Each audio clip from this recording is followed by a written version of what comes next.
Hola, mi nombre es Nan Flores. Eigenlijk mi nombre es Lorem, pero cariñosamente conocido en comunidad por el nombre Nan Flores. Mi ta un dental technician. Si vos no sabes aqui que se está, mi tenho que trabalhar gente. Se vos falta gente, vos pode contato me para me ajudar. Mi estudio está basically trabalhar retainers, trabalhar protesa, trabalhar gente falso. Vou por subir para meu website, que é www.biodentallab.info. Vou buscar também riba Instagram e Facebook para você saber mais. Eigenlijk de que eu também profissão econômica me tá assim.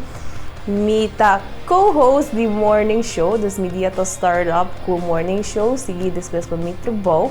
Me tá gosta zumba, me tá gosta comer, óbvio, botar lá com uma gain some weight, dor de comer e dor de quarentena como não pode train hobby, pero não tá nada.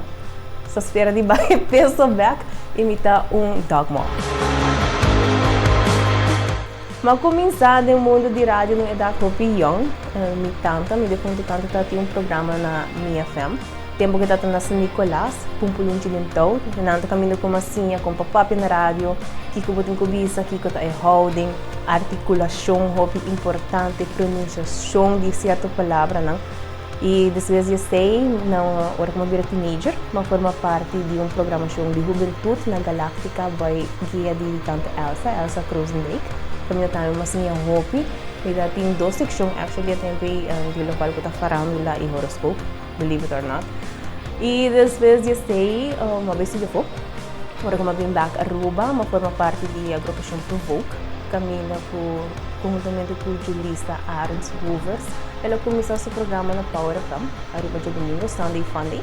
Minha diz vai para companhia e sim sai ela abre o microfone para mim. E começa papi ko on air to depois de essa minha haya oportunidade em outro programa na Power FM.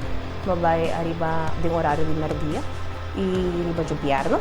Depois de essa minha haya chance para formar parte de Power Wake Up Show junto com Marianne. E não, eu vista com mas queda 2 anos junto com Power Wake Up Show.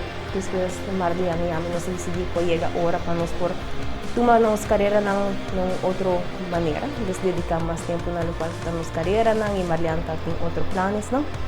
Com minha stop, essa estava na luna de May, não bisa me não trabalhar se rádio, mas com na luna de Augustus, com uma chamada de Kula FM, contrando-me para join morning show. Depois de semana como pode Cedric sofreu tiki e ela cumpre comigo de bailas de Zumba.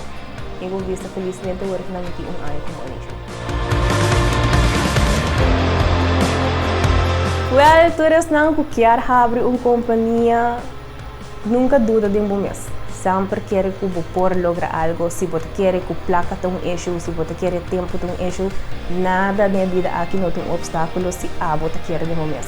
Tem instâncias para ajudar financeiramente, tem gente para dar advice, tem gente para suportar, mas sempre é crítico de mais grande de mês, a riba botar bom que botar assim. Que você também assim, que você vai querer inovar bom mês, que você vai querer puxar bom mês, passou nada não é impossível na vida aqui se você quer.